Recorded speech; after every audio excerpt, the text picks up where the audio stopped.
Bienvenue sur le podcast Naissance positive et éclairée, le podcast qui vise à vous informer et vous inspirer à vivre une expérience positive de l'accouchement. Ici, on parle de vos choix, de la science, des outils pour surmonter l'intensité du travail, du déconditionnement et du compagnon de naissance, quel que soit votre projet et vos désirs.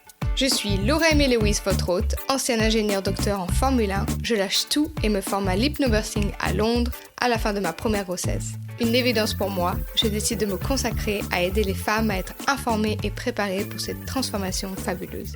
J'espère qu'en repartant d'ici, vous aurez hâte de vivre cette expérience. L'accouchement impacte le reste de votre vie. Alors, êtes-vous prête à vous sentir forte, sereine, fière, confiante et responsable? Si vous aimez ce podcast, je vous invite à le noter sur votre plateforme d'écoute favorite. Enjoy! Bonjour à toutes et à tous, aujourd'hui on se retrouve pour le 8e épisode du calendrier de l'Avent 2022 pour préparer une naissance positive. Le sujet du jour est encourager la production d'ocytocine.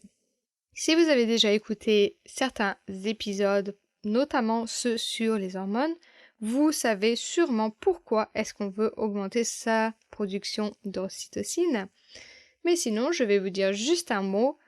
L'ocytocine vient du grec okitokine, je ne suis pas trop sûre de la prononciation, mais ce mot-là signifie littéralement accouchement rapide.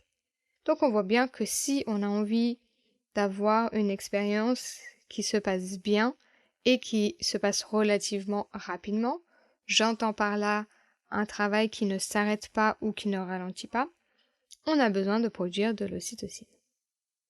Donc de quoi l'ocytocine a besoin? Qu'est-ce qu'il faut éviter pour pouvoir produire le plus d'ocytocine possible pendant le travail? L'ocytocine a besoin d'un environnement privé où on se sent en confiance et en sécurité, également de ne pas se sentir observé et d'éviter les distractions qui peuvent se trouver autour de nous. Et enfin, la production d'ocytocine se fait mieux dans un environnement sombre. Donc on voit déjà que dans certains endroits tels qu'une maternité ou un hôpital, c'est un petit peu difficile car il y a des personnes étrangères et il y en a des fois beaucoup qui sont dans la pièce où vous êtes en plein travail. Et on a aussi également parfois un personnel médical qui va bavarder sur certaines choses qui sont inutiles pour vous à ce moment-là. Et peut-être aussi qui vont avoir des conversations qui peuvent vous faire peur et vous sortir de votre bulle.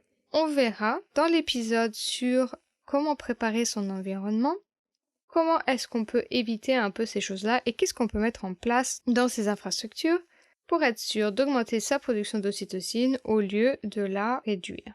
Lorsqu'on est dans la phase de latence ou qu'on est encore à la maison, il y a des choses qu'on peut faire pour augmenter sa production d'ocytocine et donc arriver à la maternité, booster à bloc d'ocytocine pour être sûr que le travail continue de s'opérer. Je vais donc vous proposer quelques astuces pour augmenter votre production d'ocytocine avant de vous déplacer à la maternité.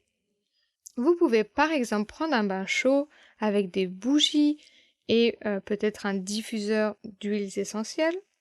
Si vous n'avez pas de bain, vous pouvez prendre une douche chaude.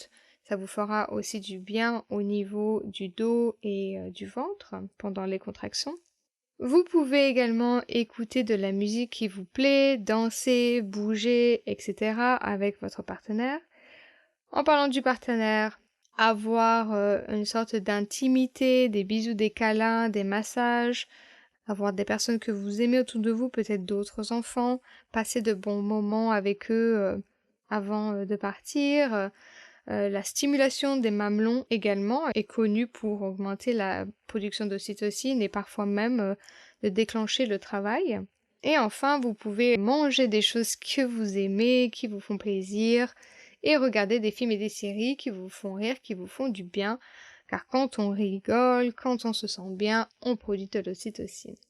Une dernière chose que vous pouvez faire, c'est écouter des affirmations pour la naissance, donc je vous en propose tous les dimanches pour ce calendrier de l'Avent. Et vous pouvez également imprimer, écrire sur des petites cartes que vous pouvez mettre autour de votre environnement de naissance. Donc si vous accouchez à la maison, chez vous, autour de votre maison, et si vous êtes en maternité, prenez-les avec vous et le compagnon de naissance se chargera de les afficher un peu tout autour dans votre chambre.